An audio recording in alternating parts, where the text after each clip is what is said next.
Welcome back, everybody, to Buckeye Bar Guys here on Buckeye Bar Talk. I'm Mike, I'm John. and tonight's date is Tuesday, November 29th, 2022. Um, Real quick, we are going to go over just real quick the rankings that just released a little bit ago, just real fast, and then we will get into the debacles of what this past Saturday was and this doomy, gloomy few days after Thanksgiving that the Buckeyes have given Buckeye Nation. So, first of all, rankings. So, uh, Georgia, Michigan, TCU, USC, Ohio State, and Alabama is your top six. We're only going to do the top six because for all That's all intents and that's in play. purposes, that's all that's going to be in play. So, Ohio State still has an outside shot to make the playoffs. Um, USC plays Utah, TCU plays Kansas State. I would say if USC loses, Ohio State is definitely in. If TCU loses, it's probably, in my opinion, it's a 60-40. Ohio State's in. But, you could get TCU has this a little stronger of a schedule. They're going to play the final weekend in a conference championship game. So they have one more win than Ohio State. So, there's a couple things that they could get the benefit of the doubt over. Call me cynical or whatever like you want, but sometimes I think the bigger brands win out the day in these ones. That's why I would give Ohio State the edge. It is, you are making television shows, as Bo Bishop always likes to say. So, like, that's just kind of my opinion on that one. Um, Before I kick it over to you real quick, I just want to, my quick thought on this is that you know, I've said over the last couple of days, I kind of didn't want them to get into the playoff just because of what happened over, on Saturday. But then I thought back to, my opinions back in 2017 and 2018, especially 2018, when I remember a lot of the fan base were saying they didn't want to get in because they didn't want the defense to embarrass them. And I was always saying, you never give up your chance to play for a national championship if you're going to get that chance. And that's how I feel in reality. And if Ohio State gets into this playoff, I accept it. That I want them to go win the title. But I will say a couple things. Assuming Georgia wins, you're going to play Georgia. Unless both TCU and USC would lose, then that might be a different situation. But you're going to play in Georgia. You just can't get embarrassed by Georgia. Unfortunately, win or lose, you got to look good. Like, you have to really look good in that game. Yeah. And if you play Michigan in this playoffs, whether it's in the national championship game or if somehow you get up to 3, assuming they win, if somehow you play Michigan in this playoffs, there's no losing in it. Like, memo to Ryan. You can't just look good. You got to win. Yeah, like, I don't care. I don't care if they look bad the whole game and they win on some miraculous Hail Mary at the last play of the game. You got to come out with the victory on that one. Like, you cannot lose in the way that they've lost the last 2 years to Michigan and then somehow lose to Michigan in the national championship game. Like, there is no way to get that one back, and that one will always be held over your heads. The only way you could get it back is, like, you can't even just beat them in a playoff. You have to beat them in the national championship game. And it going to 12 teams here in a few years, that's going to be more and more unlikely as time goes on because it would be very hard to think that both of them can make it through an entire playoffs and meet each other in the final game. But it could happen, but it's less likely than Ohio State winning one game and then playing them in the national championship. So my thoughts on it, that if you get there, that's fine. You're going to be an underdog to Georgia. Don't look like crap because that's just going to, if you get blown out by Georgia, that's just going to leave the bad taste that's in everybody's mouth right now. It's going to be a lot worse. And you can't lose to Michigan, because if you lose to Michigan, the bad taste in your mouth is going to be even. That's bad, real bad taste. That's like, I'm sorry, that's not a good taste in any imagination.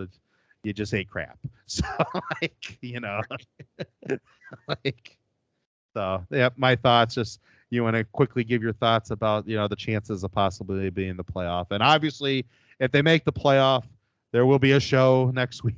We will be talking about them making the playoff, but Yeah. we would get more into depth at that point. But just quick thoughts on this. I mean, I don't think I really need to dissect it any more than you did. I will add some thoughts. So the call afterwards with the chairman, Corrigan, it was interesting his wording. I think he said that all games are being counted as a body of work, which I think that kind of is kind of like building in and out to put Ohio State or Alabama into the playoffs. So, I mean, usually you would say, hey, we're going to consider that these guys are playing an extra game. Those guys are sitting home. But the way he made it sound was that, they are considering everything a part of a rolling season. So if you lose, you still lose and it still looks bad against you. So I thought that was interesting. He did mention that USC's at number 4 just because of the margin of their loss was only 1 point. Ohio State's was 22. So again, if Ohio State played a closer game, would they still be number 4 right now? I'm not sure about that, but it sounds like, they're trying to give Ohio State kind of the benefit of the doubt, or Alabama. Last interesting point was, and it's the weirdest thing. He said that Alabama and Ohio State could still switch spots. So I think that only means if LSU plays a really good or beats Georgia because they beat Alabama in the head to head very close, or if Michigan outright loses the game. I think maybe that's the only way 5 and 6 can flip there and Alabama could get ahead of Ohio State. I feel like Ohio State's safely in front of Alabama, but it's interesting that he did say that because it doesn't make a lot of sense why you would have 1-5 and 1-6 right now when neither one's playing this week, and you say they could still be flipped. Kind of to go just real quick what you said though, like if they do back in and they play Michigan, it's like I said, you could win the game 30 times in a row. If you lose to Michigan in a national title game, you're never going to erase that. So like you said, like people said, like the great prophet Tathan Martell said, if you're going to don't swing and miss a second time. Yeah. Yeah, I know that's definitely, you know, that's definitely true. And, and losing 3 times in 2 years with, you're going to be on the road next year. I mean, this series at multiple times have been a series of streaks and stuff like that. And you're kind of putting yourself on a weird streak right now that, you almost have to win. You have to win the game next year in Michigan. But if you get this opportunity, you have to win this opportunity. I think, and going off what the committee has been saying, I read the stuff that Corrigan said, but the way I've always looked at the committee, they will find whatever excuse they need to make whatever work. If a team is there and they want that team in, they'll make the excuse for them. Like if TCU loses if USC loses, Ohio State's definitely in. But if USC wins and TCU loses a close game and that drops TCU to 4 and they want Ohio State in at 4, they're just going to come back and say, well, Ohio State's only loss was the number 2 team in the nation. And yes, they did give up those 2 bad touchdowns in the fourth quarter, but they were selling out to stop the run. And, those are football plays. Somebody breaks a line of scrimmage. We've seen this before. And, you have to take, it's not just the end of the day score. It's the score going into those 2 plays. And, people might be rolling their eyes at that, but I could see the committee saying something like that basically they forget those last 2 touchdowns. If it means that they want Ohio State in this playoffs, they'll forget that those last 2 touchdowns happened. And, Right. I get that. So, that's just my thoughts on it. But, all right, so Ugh. what happened? So, obviously, second straight year they got embarrassed. And this is not an excuse for the Buckeyes because, as I get going, I will, I almost, parts of me think that this year's loss was worse than last year's loss. Like, actually, a lot of parts of me think that way. I've seen a lot of things going around that this team is a soft team, that, we're just a finesse team. We are completely soft. I felt last year we were soft. This year, Michigan only had one really long drive. They had those all the whole second half last year. They kicked their butt on 5 breakout plays that they scored on long touchdowns. And so maybe Ohio State is not as mentally tough as where they need to be. On the physical side of it, I didn't think they were soft this year. Does that think that this game was a better game than last year? No, because, we were the home team this year. For whatever reason, and I will get into, some things later on a couple stats. For the umpteenth time now, it seems like that, Ryan Day gets against a better team in his, tenure at Ohio State. And, he's the offensive guru and they can't get to 30 points. We've seen that now how many times. That is starting to get like a trend that I'm not liking at all. Was Jim Knowles too aggressive in this game? Yeah, probably. But, I get more mad of his aggressiveness in the last 2 touchdowns than I give in the aggressiveness in the 3, breakout touchdowns. I get it that, the one was a blown tackle. You got to make that tackle. The other 2 were bad coverages. But he didn't want them to run on him. I get that. And at the end of the day, the blown tackle, when you're up 10-3, I mean, it makes no sense to do an all-out cover 0 blitz there. Yeah. It really doesn't. I mean, it's a 3rd and 10. Like there's no point to do that. I get it. I think the credit, the thing I want to give him is that at the end of the day, they should never have even been in position to have those last 2 touchdowns ran on them, because you got to expect that your offensive-minded head coach with the weapons that they can get to 30-something points.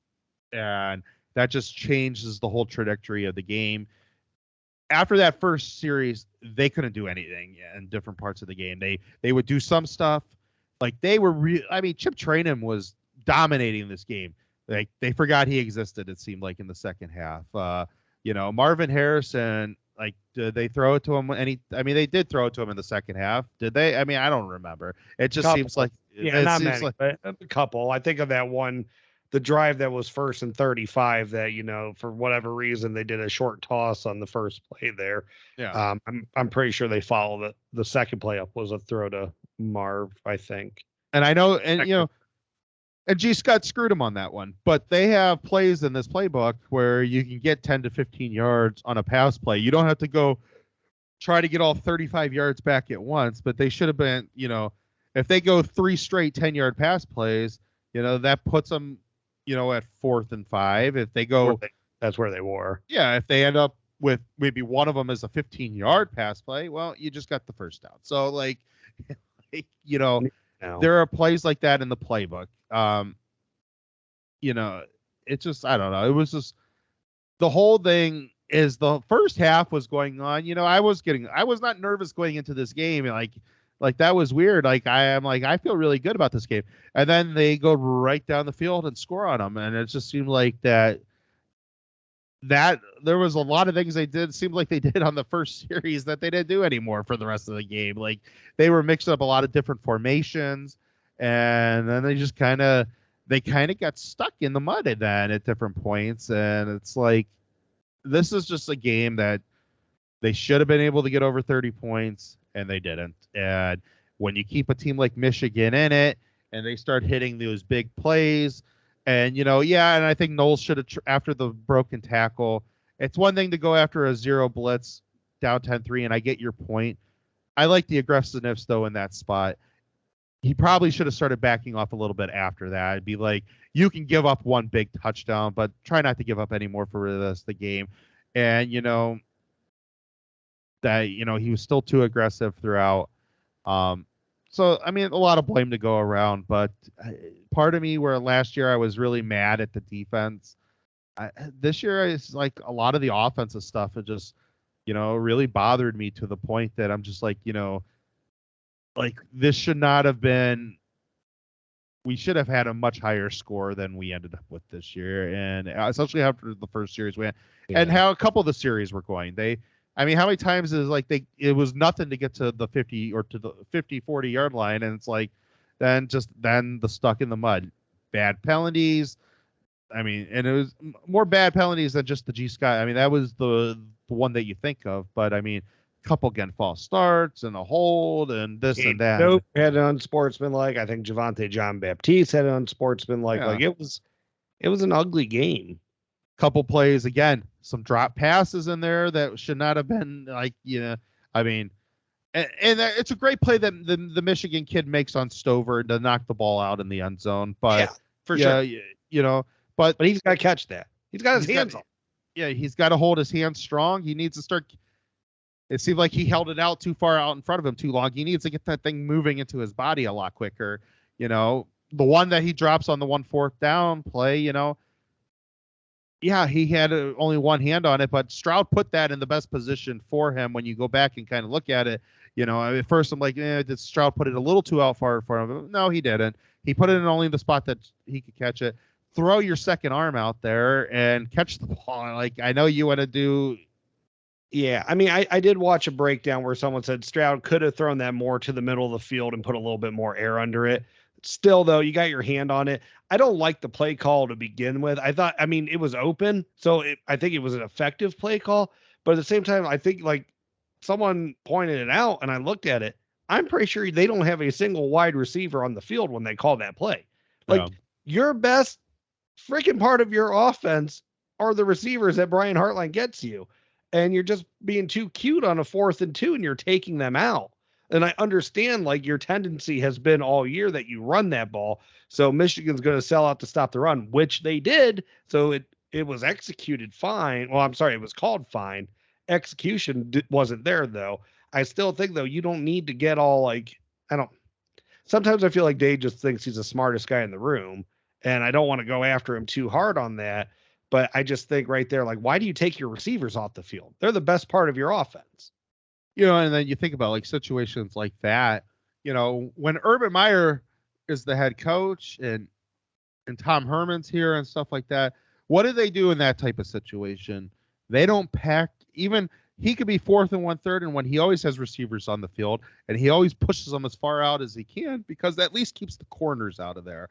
Yeah. And and you have numbers then at that point. Whether you go to the running back, if they try to bring the corners in a little tighter, well, and then you run a safety. If they bring the safeties up, then you have a receiver that can run to the middle of the field on a slant pass, or you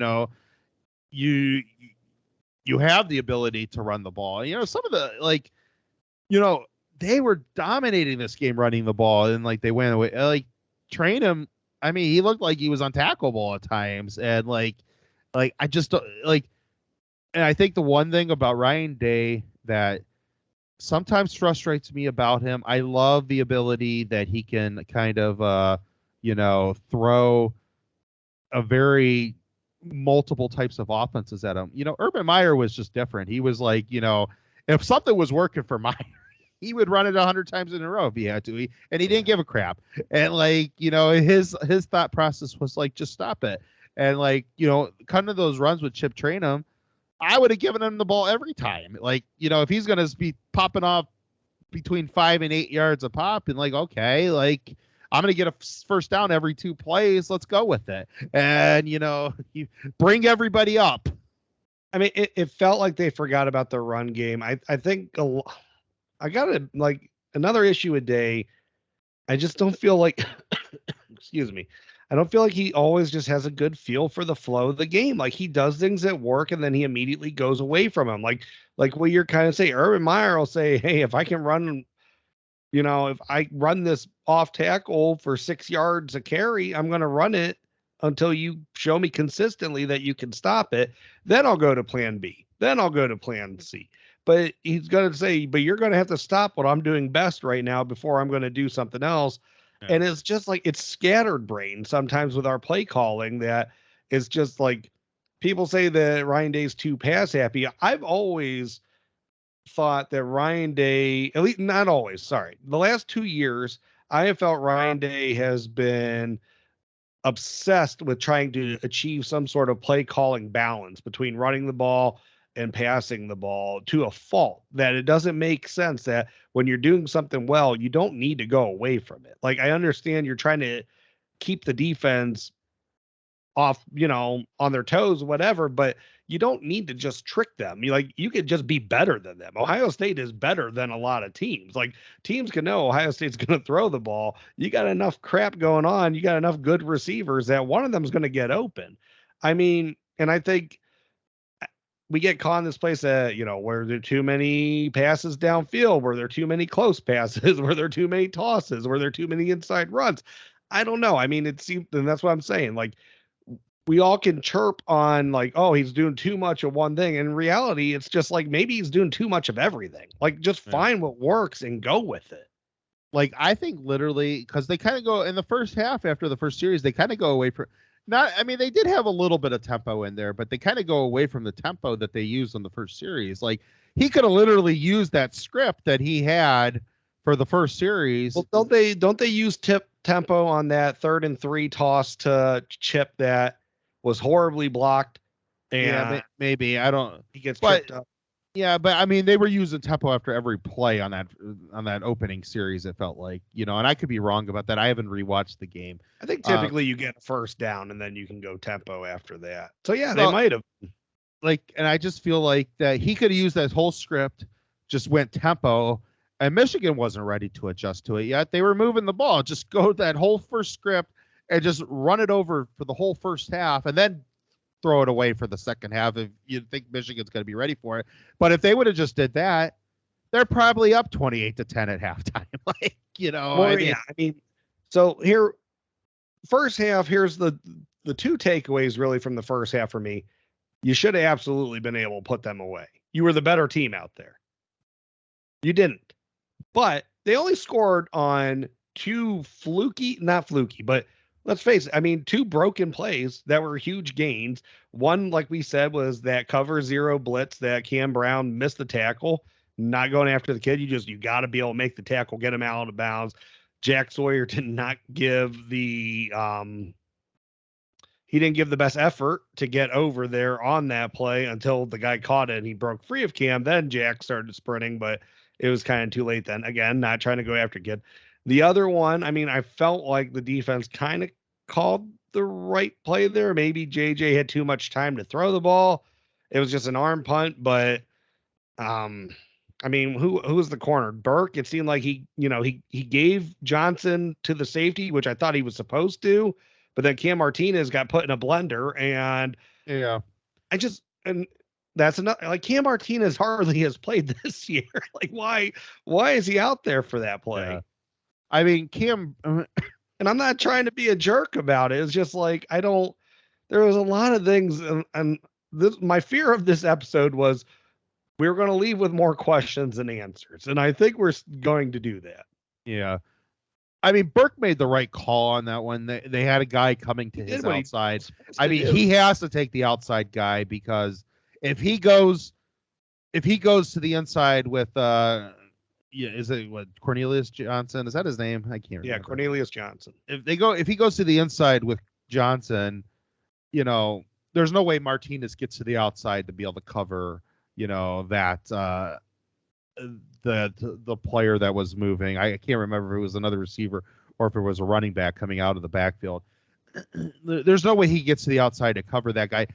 But he might make a tackle. Like, he might be able to get an angle and make a tackle, but it's still a huge game, possibly a touchdown, but Cam Martinez just can't be on an island by himself. I much would have, if that would have been McAllister, I would have felt probably a little bit better, but that's a hard play for any safety to make. So I don't know if any of them could have made a play. I mean, It's almost that you have to kind of stay where you're at, let him catch the ball, and then just tackle him. Like, trying to do too much like you're trying to do. I mean, a safety is going to have a very hard time playing that. But like what I was saying, if they would have just kept on just forcing the issue on Michigan's defense, I think they would have got to the point. Let's say even the 17 points are still there. There's no reason to me. I think Ohio State could have very easily have scored 28-35 if they just had the same mindset as they did on the first series. Yeah, and then I disagree with that. And then that's just a different game going in the second half. Knowles can back up a little bit. They could still, and then you get a heavy dose of Chip Trainum and Marvin Harrison when you need first downs. And, Knowles plays a different style of defense where he finally brings that third safety in much more consistently. And, and J.J. McCarthy has to really throw the ball, and he's going to have to really throw it against real coverage. And so, and he did not, that first quarter, he did not look good. He just got lucky on a couple where he got coverage breaks on them. So, I guess it is what it is. It's just, your offense, Jim Knowles, I think, especially after that first series, he's probably thinking if, we're going to go right through him like butter. And, so yeah, I'm going to force some turnovers in this game, and we're going to blow him out. And, he got caught up, and Ryan Day got caught up, and, they kept the game too close into the first half, and still not an excuse of what happened in the second half. I mean, no, because I'm going to say this. I mean, and I understand, I don't know what could have happened in halftime for them to come out and I don't know if just dejected, if it was that first touchdown that they gave up just killed them, because Michigan kind of did it similar to how they did it last year. But even still, Michigan only scored on 2 busted plays. You were handling them defensively, and you're still up 20-17. You started that half off 3-0 with one of the most prolific offenses in college football. Even if they do score on you, you should have no fear. Nothing should be holding you back. You should have no nerves going into that whatsoever. You have a 3-0 lead going into that second half. You got 30 minutes to play. You got a good defense yourself, and you have a really great offense. And it's just, so, I mean, that was my takeaway from the first half. I mean, do you want to break it down anymore before talking about the second half? No, I mean, we hit the things. I mean, they look good. I mean, an unbelievable throw by, CJ to Marvin Harrison for the touchdown. They made some really great pro-ready throws. Yeah. I mean, but we'll kind of get that into the second half here. Going into the second half, and this has kind of been a theme all year, and it's I don't know, all I hear is that our receivers can't get open, or they're not as good as getting open as they were in years past. And maybe that doesn't mean that they're running 5 yards past guys Olave and Wilson were, but Marv has unbelievable hands. I mean, I think that's pretty well known now. Abuka, he's had some drops. He has some drops this year, but he has some pretty good hands too. Fleming's the little bit more concern on the drops, but Fleming doesn't need to be one of these guys. Why aren't we not challenging guys? I mean, when Olave and Wilson was there, I mean, Fields and CJ last year, I mean, we really challenged teams down the field. It was this year, it was they kind of went away from that. It's throw up some. CJ's a really, really good thrower, and he is very accurate with it. So challenge Michigan's corners and safeties down the field, and throw up some more 50-50 balls down there and see what can happen. And they only got 2 safeties on the field, man. Get vertical. It just seems like they've went away from the vertical a lot this year in different spots, with some exceptions, but it's they've really, I mean, that was always the thing, that they always challenge teams out of the field, for the most part, I mean, maybe not as much of the years that we had, Paris and, KJ Hill and stuff like that, guys that were more, but even then, Terry, they used to challenge teams a lot down the field. I mean, that was always Urban's thing, is he would run, and then he'd throw a freaking bomb down the field, and, and it just seems like this is the weird year they went away from it, and that they, and it just seems like, I think if they would have challenged them a little bit more in the second half, maybe, especially some of those times where they got it in around the 50, they would get it to the 50 without any problems, go up top and try to get a touchdown. And, and maybe that helps. And that could be solve your issues where, you have issues in the red zone. Well, don't get to the red zone. Once you get Right. it to range of the end zone, the 40, take your shots and, see if you can hit one. I mean, at And least, sorry, you yeah. go ahead. Yeah. No. I was going to say we did forget about a screen pass to Igbuka that he dropped that was actually really, well called, well blocked, and probably would have went, to the end zone with at least a huge gain. Yeah. Um, and then I know you mentioned to me sometimes today that it seemed like that there was a couple spots where we had some RPOs open and that, CJ just missed. And it seems like, it's kind of weird. It seems like I've always said, CJ, when you do the zone reads and stuff like that, he's not necessarily a good runner, but he's a much better passer. And it's just, maybe they should have practiced some of that stuff as the season. It seems like they didn't do a lot of RPOs this year, Yeah. and like it seems like maybe they were holding that back for Michigan.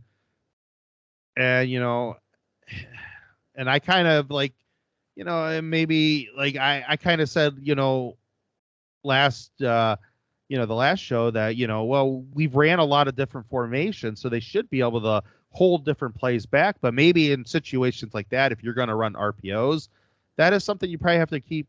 You got to make sure you're dusted up on, that there's no rust. So you got to have a couple games through the season where they do them a little bit more, just so they're ready for them, because a lot of that's timing stuff, and you have to get that throw off real fast because you can't risk the offensive line going down the field. And so it's just different things like that. Just frustrating.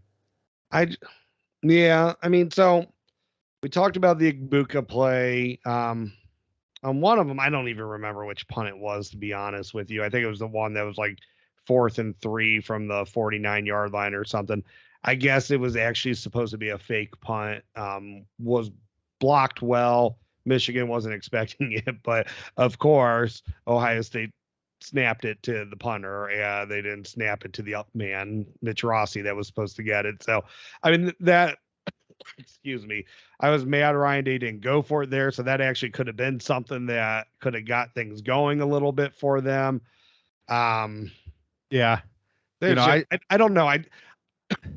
Marvin Harrison's their best player. And I really think they should have said, Marv, we're not moving the ball great. We're going to do some different things to get you the ball to see if we can kind of open up some of the other guys here. And it just felt like they never did that. It was like CJ, I don't know if he was scared with that safety bracketing. There are different. Marvin Harrison he had his first drop of the year, which sucks. But Marvin Harrison has amazing catch radius. He has strong hands. He has very good football awareness, football IQ. I mean, you could have like tried to slant the hell out of, him to start getting some extra yards there. Yeah. You could have done stuff. The thing I think that drives me this is not an original thought. I did, now that I know that it was a fake punt, I thought about this, but I don't know if you said this to me or if I read it on Twitter over the last couple of days, that when you hear that they were running a fake punt, like at that point, it's like, why run something gimmicky? Like you literally have CJ Stroud and Marvin Harrison Jr. Right. Yeah. Yeah. Just, I don't care if they know you're going for it on 4th down. You should have an advantage there. It's 3 yards. Come up with something, pack it in real tight and have Marv and maybe one other guy, Stover or something in there, and line Marv up on the line of scrimmage. I don't care. Line him up as a tight end and release him. Like you can come up with things to get him the ball. Like it annoys me to think that they ran a fake punt. At that point, it's just like, well, just go for it on 4th down then. You're risking there's a lot of things that seems like more can go wrong on a fake punt, Well, when you have a backup long snapper, a walk-on long snapper. Yeah, you have a walk-on long snapper. Whether he's trying to do a direct snap to one of the up guys, which it seems like that's what they were doing, it could still be a bad snap. You got guys that are not used to getting the ball. And I know it ended up being wide open, but, Rossi does. I mean, how many times has Rossi ran for 3 freaking yards? And that would be like 6 yards. Yeah. He's coming from behind the line of scrimmage. It doesn't happen that often, if it's supposed to be the punter throwing the ball, well, that's not CJ Stroud throwing the ball. That's your punter throwing the ball. It's like, these are guys because you can't sneak guys in that are actually ball handlers in there, or the other team's really going to know that you're running a fake. Like, you can't have Marv behind as one of the up men, or it's going to be like, yeah, they're definitely going to Marv right there. So at that point, just go for it on fourth down. And, like when your playmakers make a play for you. Yeah. No, I agree with you. I know on that 4th and 5, which we've talked about that, with what time was left in the game, there was nothing wrong with punting there. CJ wanted the ball though. I thought you have the Heisman front runner, you give him the ball there if he wants it, but situationally, it was fine that he did it. And it's just, I don't know. It was a rough game to stomach, man. I mean, pass interferences, we had Michigan a couple good spots in that third, fourth quarter. Ronnie Hickman has a pretty inexcusable pass interference in the back of the end zone. And I know I said that it wasn't catchable. Ronnie Bell did get his hand on it. So but that's all that matters. That's all that matters. Gotta call. You gotta call. It doesn't matter if it's a fingertip or not. He touched it. And then I was like, you look back for it, even if you're backing into the guy as you're looking back for it, they would never call that play. Yeah. Or just push him out of bounds, whatever. Like, I don't get, like, in a situation like that, I've never played quarterback. I don't know I don't know how the hips are supposed to move on any of that stuff. I'm not a guy that would ever, I understand football, but I don't understand the techniques and that type of stuff when it comes to that. But to me, it just seems like the obvious thing is literally turn around, put your hands up, and back your butt into the guy and start pushing him out that way. And as long as you're looking at the ball and your hands are up, the ref can't say anything to you. You're going for the ball just as much as he's going for the ball. So, like, it's fair game at that way, and use your weight to back him out of bounds. I mean, it's like a basketball play. Like, just, you don't have to make it look blatant, but at the same time, you're going for the ball just as much as he's going for the ball, and that's fair game. I've noticed just one trend since 2018 minus 2019, and that is our defensive backfield constantly are running into the chest of wide receivers without looking back for the ball. Like, that is the easiest pass interference call that you can ever make. I understand you can't always get your back turned, so you got to play the man. You can't play the ball, but you can't run into him. You got to jump straight up. Yeah. You got to be. It happened to Lathan Ransom too. If he would have just looked back, that's an easy interception on that play that JJ threw. He just takes the guy out. You got to look at their hands and their eyes, and when they make the move for the ball, like, you can't be coming in recklessly. When they make the hand move for the ball, that's either when you jump straight up or you turn around and make the move for the ball too. I mean, that's what everything I've ever heard about people that teach the position, that's what they say. But I mean, it's like, yeah, these guys just chest bump them and be like, you were there 5 seconds before the ball was there. Right. Yeah, I know. It's like, you can't. Oh, so I mean, it was ugly. I mean, of course the explosive plays happened.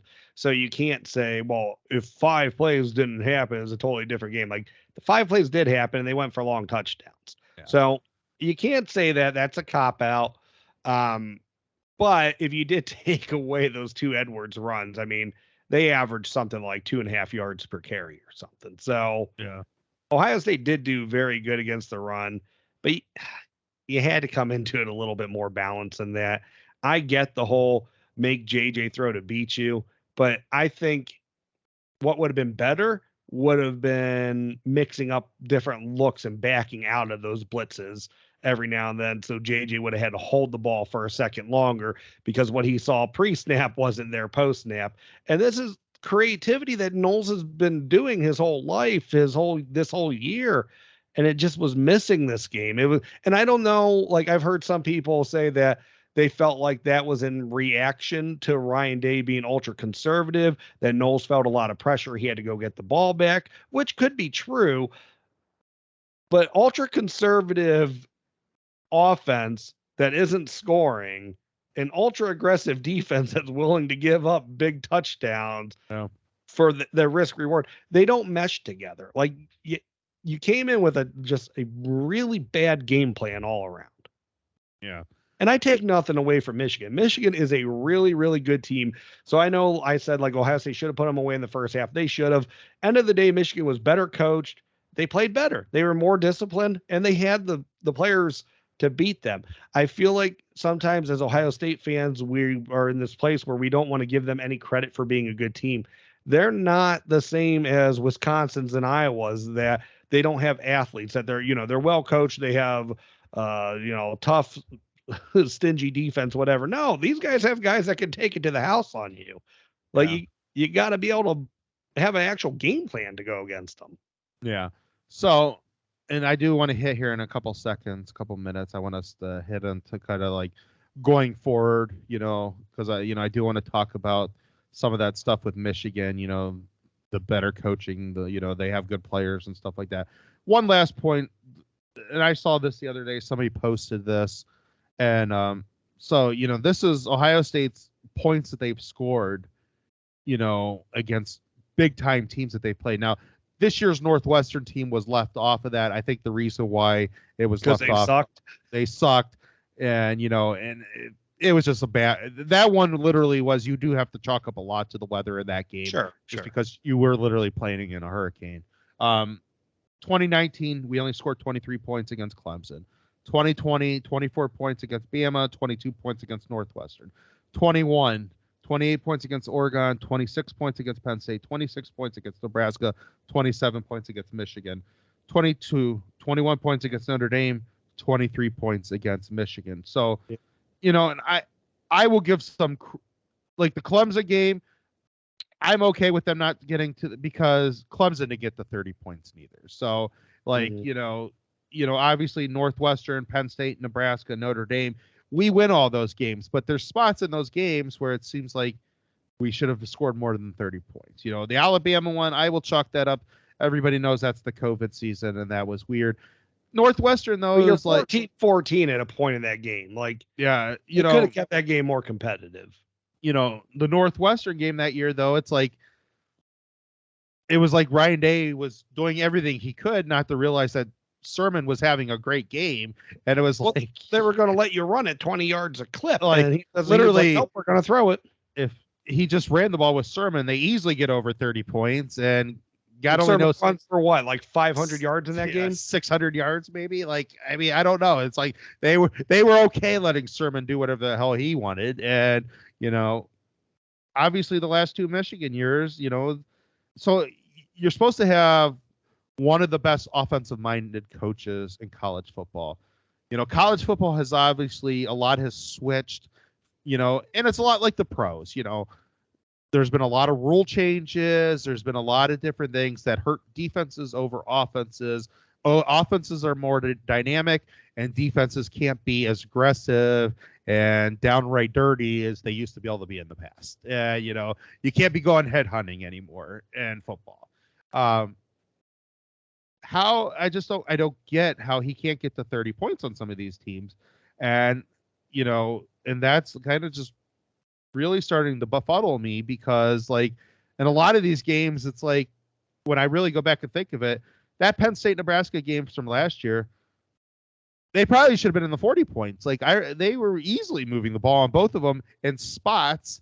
And then it was like cross the 50, bogged down. Same thing with Oregon. It was like they were easily getting it to the 50 and then bogged down, and they couldn't move it anymore. So it was like that stuff just, I don't know, it just befuddles me, and I don't understand it, because, he should be able to get to it. And I asked you a question, I believe yesterday, and I said, outside of maybe Georgia last year when they played in the national title game, when Nick Saban has needed to get over 30 points, when has he never gotten over 30 points? Like, even in the games he loses, if a team's scoring on him, Alabama, they find their ability to play shootout football, and right. They go score right with the teams, and they lose at the end of the game.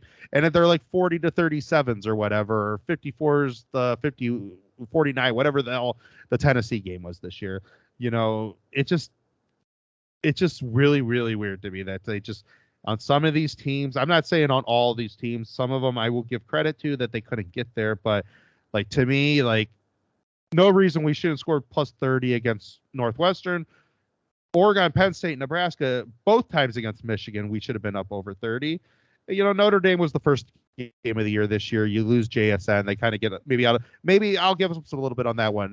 Notre Dame came in, ready to play that game, obviously threw everything on the line, and but as that game went on, you realized that they were not as good as Ohio State, and Ohio State scored what they had to score. But Yeah. like, it just I don't get it. Like, I don't know what to say. I think maybe, and we're going to talk, I'll let you respond to these, but then we'll like get into some of the future stuff. And, maybe he needs to make some decision on the coaching staff, but, just your thoughts about like some of these points, like why can't, there is no Urban Meyer, Iowa's and Purdue's anymore, but like, Well, he was the offensive coordinator for those games too. Yeah. I mean, I get that, but it's like, I mean, the teams that we're supposed to beat, we definitely beat, and like these for sure. And it's a lot harder in some of these games than I think it needs to be. No, I mean, I think you hit the nail on the head there. So I don't know. There's much that I can, expand on what you're trying to say. Is just like you said, it's befuddling. I mean, you can't. And these games, there are times you start off hot in them too. Like, what do you have? 14 points against Alabama in the first quarter, something like that. Like it's tied 14-14. You can't get to 30 with your offense. I mean, you within the first half against Clemson, you jump up 16-0. They didn't make that many adjustments to you in 19. You can't get to 30 there. Yeah. Nebraska and Penn State, quite frankly, weren't that good last year. You were moving the ball fine. You can't get to 30. Michigan, you had 10 in a quarter, 20 I mean, you had 10 in each quarter going into halftime, and you couldn't get 10 more points the rest of the game. Yeah. Yeah. And last year they scored 13, right? It was 14-13. 14-13 last year. Yeah. And going into halftime. So how's Michigan able to get into the 40s and you can't at least get into the 30s? Like, I mean, the Michigan has killed them the last 2 years in the second half. So I mean, your guess is as good as mine. Like you said, Notre Dame and Northwestern. I mean, those ones were a little bit different just because Notre Dame, JSN does get hurt, kind of screws up the offensive game plan. I think you should have been able to figure out something in, replacement of him throughout the year, which I felt like they had trouble with. Northwestern, Day wouldn't get out of his own way. He just kept throwing the ball, which again kind of goes into play calling, which we're going to talk about. But just to kind of go back to what I said there, though, like, I don't know. You brought in 4 receivers, and I don't know how healthy any of them were, what happened, why they couldn't see the field at all this year. But it felt like those guys, the frame they had, felt like that they were quick slot guys that would be good getting them, like they could get themselves into space and make plays. And they never saw any sort of like time whatsoever. Jaden Ballard, all we ever hear about the kid is that he has great speed. He can blow the top off the defense, and that he's improving so much every year. But yeah, he doesn't get any meaningful snaps at all. Like, it's just baffling to me. Like, there's obviously some issue, and you talked about it, that, maybe they just need to go more vertical. Like all the horizontal stuff or the creating separation, within 5 yards of the line of scrimmage. That's not this team. That was Garrett Wilson and that's Chris Olave, because they could do it all. Or that's, Paris Campbell, Johnny Dixon, because they could do it all. But this team, maybe not so much. But what they can do is they can go vertical and they can catch balls over their shoulders, and they're pretty damn talented receivers. So maybe we needed to try to figure out a way how to do that more with a run game that went downfield. And we didn't do that. But I don't understand how these freshman running backs or wide receivers, couldn't show anything, or Jaden Ballard couldn't show anything, that they couldn't see the field at all for a meaningful snap. So that does puzzle me. I think there's just some trust issues that go on. I mean, Dallin Hayden got 2 snaps in this game. Yeah. The kid, no way he fumbles that much in practice, that he had those 2 last games against Indiana and Maryland, that supports him only getting two rushes against Michigan. And I know Chip did well. So this is not attacking Chip. Chip Trayanum was a linebacker 4 weeks ago. And I realized he was a Power 5 running back before that. Still looks good, still looked fast, but Dallin Hayden didn't do anything wrong. I mean, maybe in this game it should have been, and he didn't have a bad game either, but he's just very limited with his injuries. Maybe it should have been Mayan. Maybe Mayan should have just been the emergency back. If we need you in this game, and they should have just let Chip and Dallin. They should have been the go-to backs in this game. I mean, I wasn't expecting them to run the way they did with Chip, but I mean, God, he was fresh legs. He was running them over. He was power back, and the stupid thing they did with him was the tosses because I don't know if he's that guy and a guy. It was like what that kind of reminded me of is when like Tom Herman in the first series there was like an early series against Wisconsin and couple early series against Alabama that he tried to do some shifty things with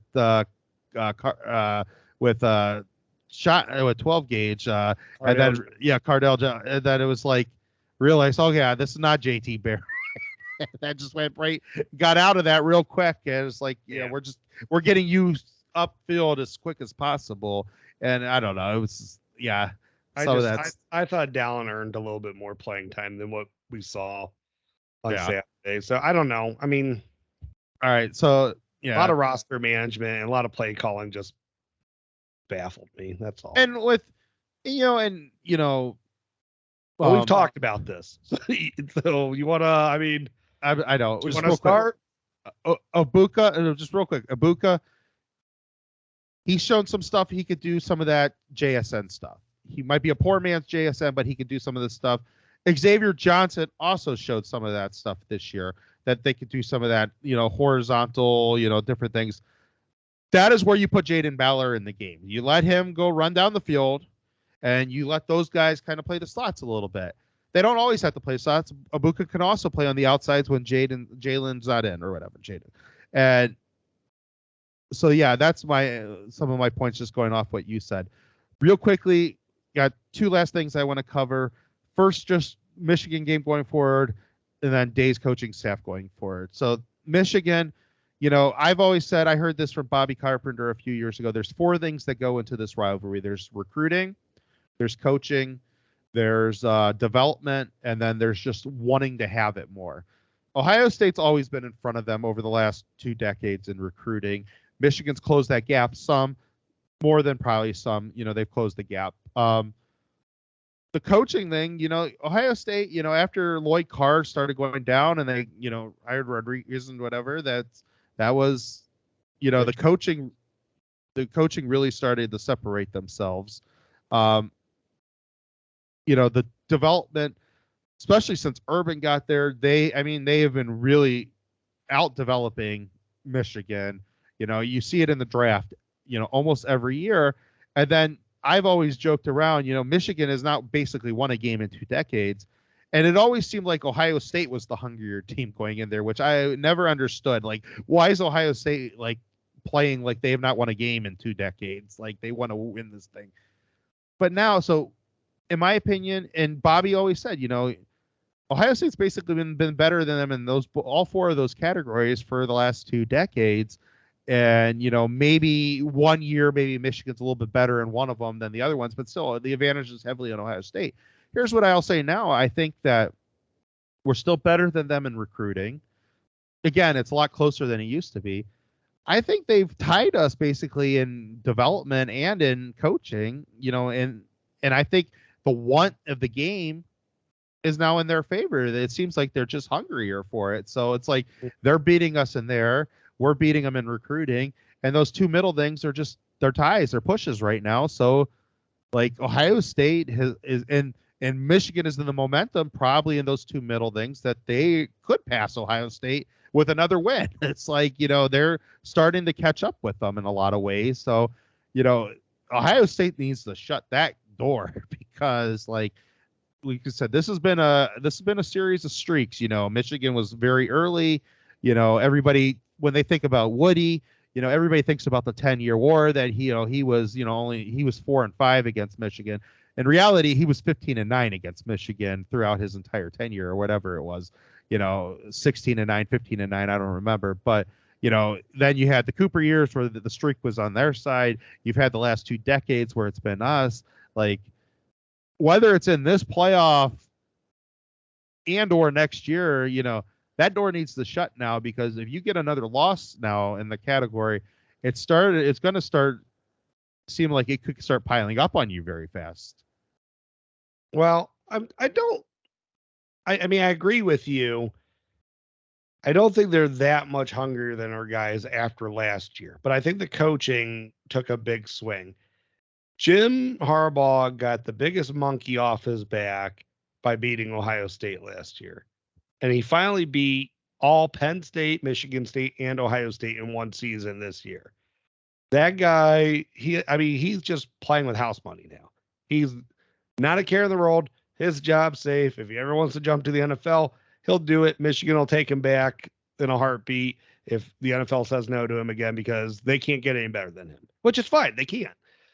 But Ryan Day has a juggernaut as an offense. He can't play handcuffed. Like, yeah, you can't be scared to run up the score on them. You might have an interception here. You might have a punt there. You might have a turnover on downs. Stop with all the little just short yardage bullshit, though. Just take it at them, man. Like, don't be scared. That's been his undoing these last 2 years, is that he doesn't want to call a mistake in this game. And don't be afraid to. Yeah. And I think Knowles was overly aggressive, and it didn't mesh with what Day was doing.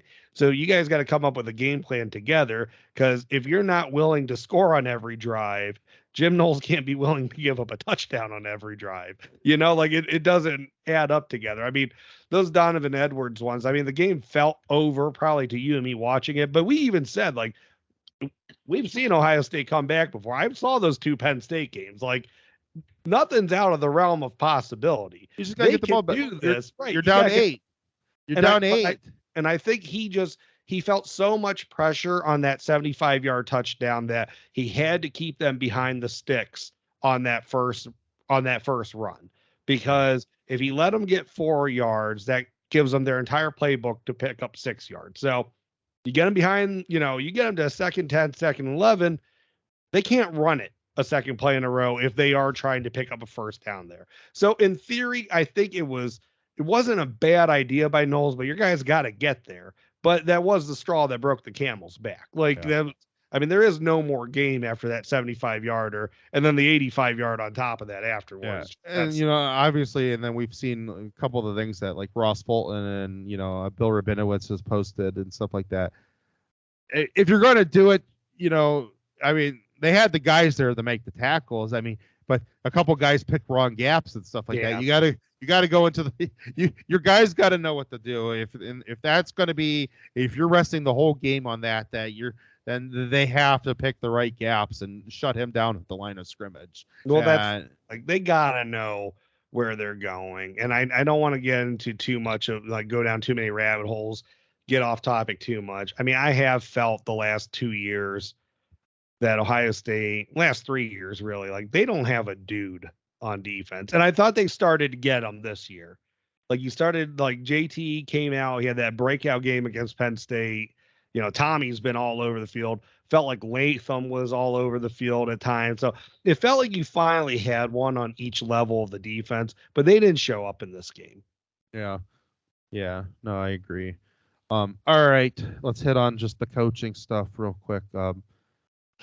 This has been coming up a lot in the Twitter feeds. It's been mentioned by some media members. Is it time? He had the big defensive, they tore the defense apart last year. Obviously you figured the guys that are definitely not going to, anything's going to happen to are probably Brian Hartline and, Justin Fry for sure. Is it time that start maybe really thinking about not only, maybe it's time for a couple of the offensive guys to move on, but at the same time, is it time for Ryan Day to actually, whoever is the OC, should they be the play caller and let him take a step back? Obviously, Monday through Fridays, it's still going to be his offense. He's still going to be very much involved in it, but maybe does he have a good enough feel of the game that he can risk not being the CEO and just call the offensive game plan? Or should he be the CEO, talk to the offensive coordinator when he needs to talk to the offensive coordinator, but he needs to be the head football coach? And, kind of like we talked about this when G. Scott got that penalty. Like, I've seen Alabama make stupid penalties before, and I've seen Nick Saban walk them back to their seat, ripping them a new one. Like, Ryan Day, yeah, he's out of here, but he doesn't go address them at all. And you're the head coach, and, is that the time you need to, you need to address that to the player? Urban Meyer, which was very much involved in the play calling of the offense, even though he was not necessarily the play caller, even though he was, he would have forgot that he was calling plays and walked G. Scott back to the bench, yelling at him. Do you think he was a little flustered there too, and that's why he calls that toss play, because like he has to call play afterwards while like thinking about that in his mind? I mean, if anything, there Could what do be. you call like a running back draw or something there when you got that much field to go? Like make them think you're throwing the ball. I don't know. I didn't. There was no imagination there. I mean, immediately the first thing I thought when I saw that play is, oh my gosh, he's just trying to get yards back to punt the ball.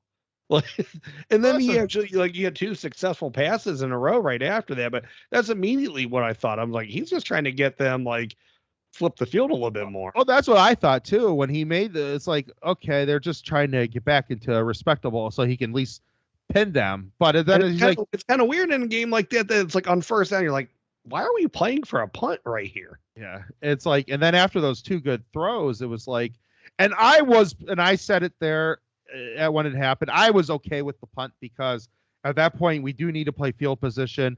The first and 35 is awful, but if he has a different play call on first down, like I said, they have plays in their playbook that gets 10 to 15 yards. If they just run 3 of those pass plays, they could very easily have the first down. And, so, I know. Or at least in a spot that maybe they're 4th and 2, where it's just a different thought. Then it's like, okay, I'm going for it. I was playing the punt the ball, but we're at 4th and 2 and I'm going to go for it now.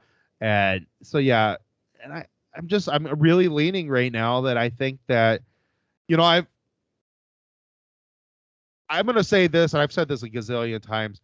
Parker has never done enough for me to validate that we need a full-time special teams coach. I get it. They had the 2 punt blocks this year, and that's great. They also had an extra point block that went for a 2-pointer, against Maryland that, almost gave Maryland back the game. So I will say, though, when they had the right personnel in for kickoff returns over the last 2 years, they have got a lot of yards from kickoff returns.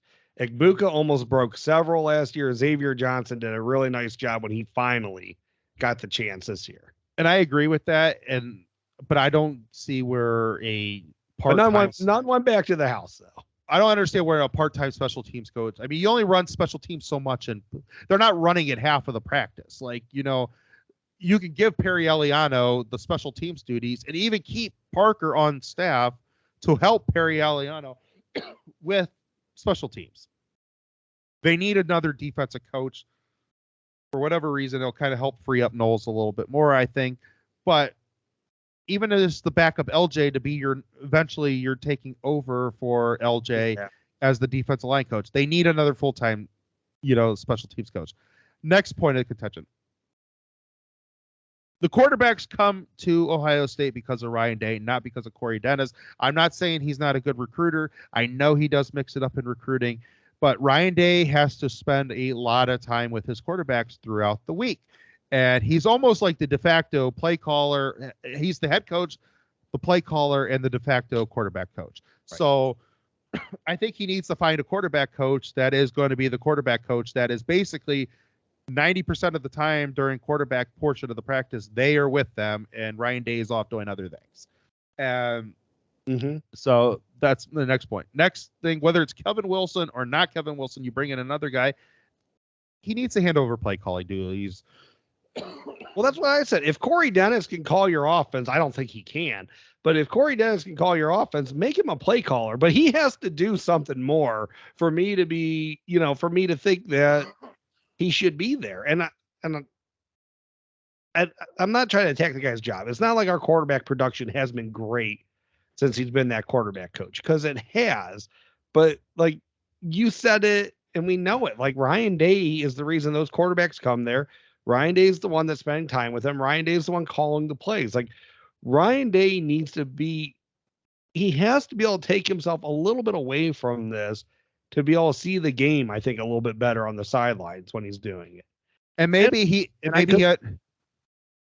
understands, and maybe if he's doing that and not thinking about the next series, maybe then he's as the head football coach, he tells Jim Knowles like, hey, you need to back off a little bit on some of these, and we need to come up with a little different thought process because they're starting to kill us and stuff like that. And but he's trying to draw up his own plays.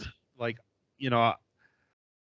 I don't really want to be as aggressive as I need to be to really push the issue, and I think he should have. But I think you are right.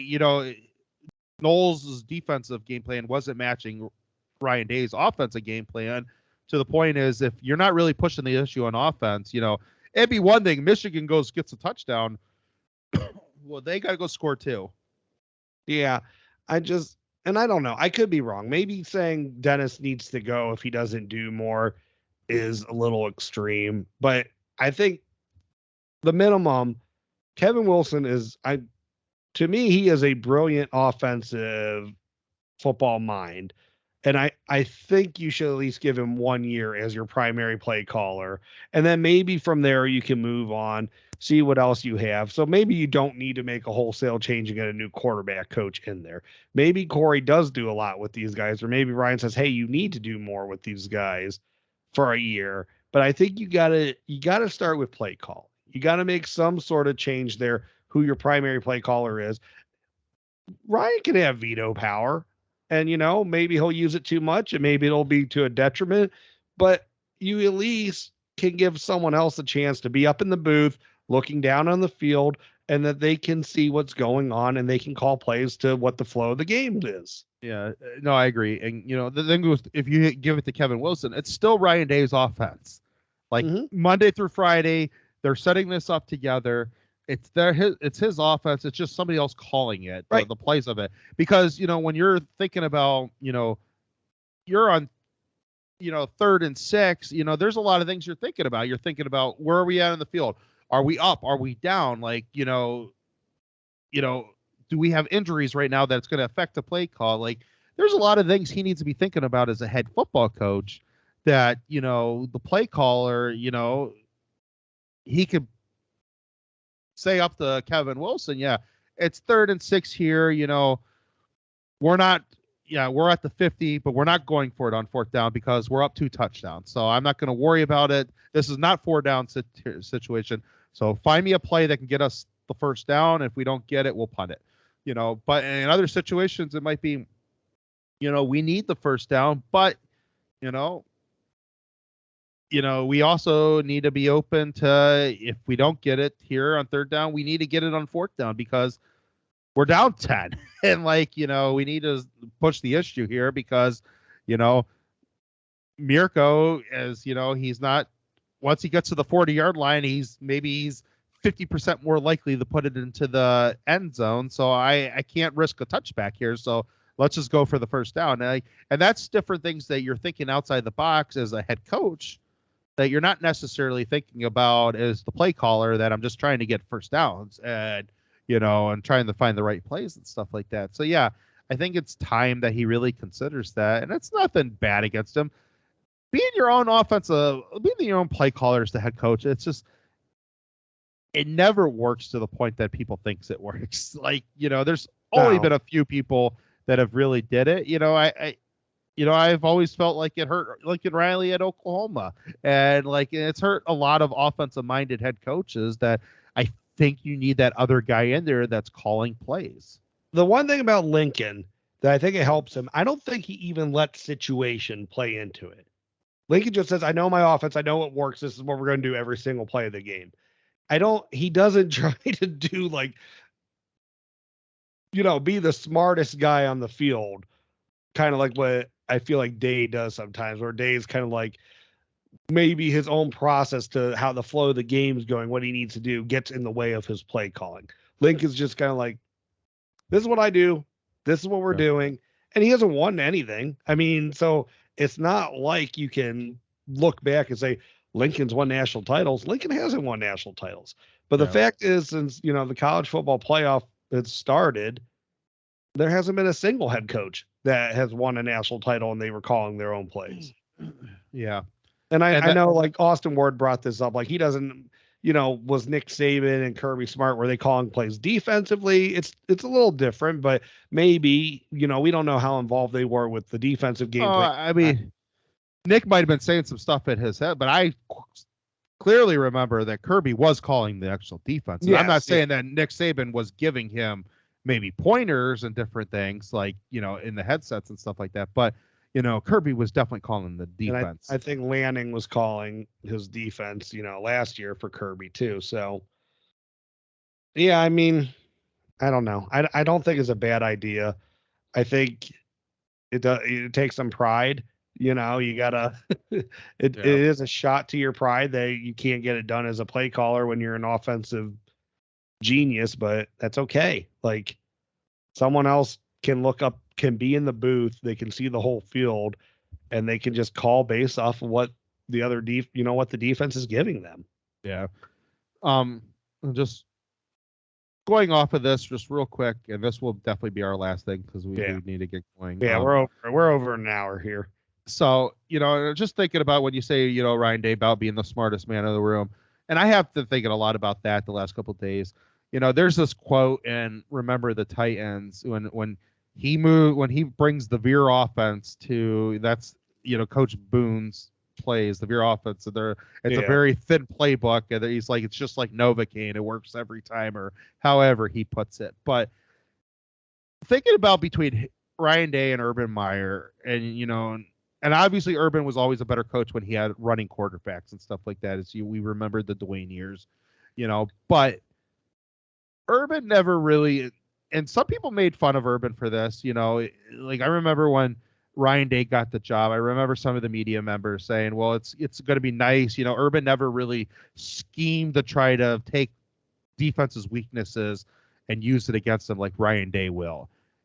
But Urban Meyer's thought process was like, this is what we are really, really good with, and we're just going to beat you because we have better athletes, and and we're going, and like we talked about this earlier today, if they ran the running play 3 straight times just in the same gap and it wasn't stopped, he would literally rotate from the B gap on this side to the B gap on this side, and it's like, yeah, let's see you stop me. And like, I don't care how predictable it is. I mean, we joked about it. It's like, seems like they've been stopped so many more times over the last 2 years on 3rd and 4th downs than they ever were in the Meyer era. Like, he would literally like, yeah, JT's running right here, and okay, go stop him. Or, Carlos Hyde.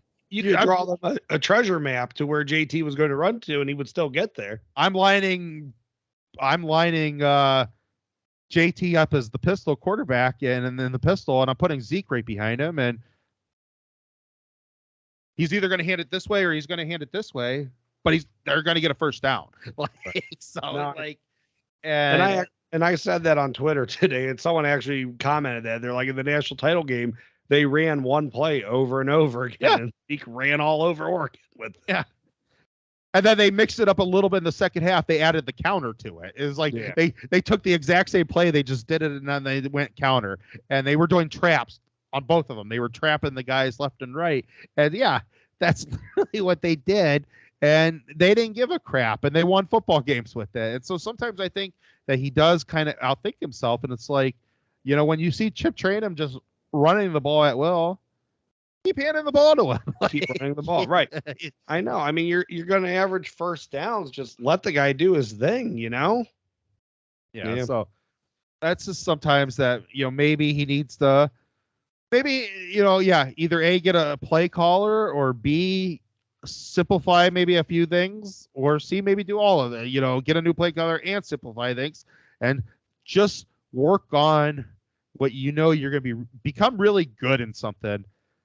And a few things like, Urban's passing offense was never as advanced as Ryan Day's was, but it worked when it needed to work, and it's because they were a really damn good running team. So Well, and he got play callers in there that understood how to, call passing plays also. yeah, so And he did have a good receiver room. He did have a good receiver coach. But yeah, I mean, like Tom Herman and Ryan Day knew how to call passing plays. yeah, exactly. So that's what we'll leave it on. Just I think there's just a lot of things to think about. Who knows? We come next week, we might be in the playoffs. We didn't even talk about the new coaches in the Big Ten. I know. Well, we will do. I mean, if we don't make the playoffs next week, we might take a week off just rest up a little bit. But we will do. We will definitely do at least a couple shows prior to Christmas, and obviously we'll do a bowl show. Yeah, obviously, early signing day in there too. Yeah, if they do make the playoffs, that is different. But we will get into the new coaches. I mean, very impressed with both Wisconsin hiring Fickle and with Nebraska hiring Rule. Both very good coaches, have both been very accomplished, and might bring some some little prestige back to some of the teams in the West. I think Rule, who can recruit Texas, could do a very good job at Nebraska, and Fickle is going to be a big time problem at Wisconsin, in my opinion, because Wisconsin can get good players, and we've seen that over the years. And I think he will be a very big time problem for some of the Eastern teams that might, to a point that they could win a couple Big Ten titles in here. Absolutely. So all right, let's get on out of here. All right. Well, it hurt this episode. It had to be done though. For the second year in a row. Hopefully it'll stop soon. Groundhog Day again. Oh God. Thank you everyone for stopping out tonight to the Buckeye Bar. I'm John. And I'm Mike. OH.